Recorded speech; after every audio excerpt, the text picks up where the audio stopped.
जैसे भी है मैं आपके सामने हूँ।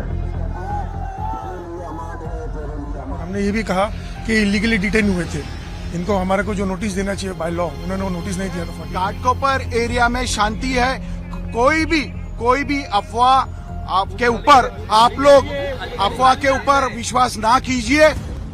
जोश में कभी होश न खोना चाहिए। हालात जैसे भी है मैं आपके सामने हूँ और अल्हम्दुलिल्लाह आपको मैं बता रहा हूँ, मैं कोई क्रिमिनल नहीं हूँ और न ही किसी क्राइम पर मुझे यहाँ लाया गया। हाँ, मेरी तकरीर के मुताबिक जो तहकीकात इनको करनी है वो कर रहे हैं, हम भी इनका कोऑपरेट कर रहे हैं, आपको भी करना चाहिए। और ये जो ट्रैफिक को और ये सब माहौल को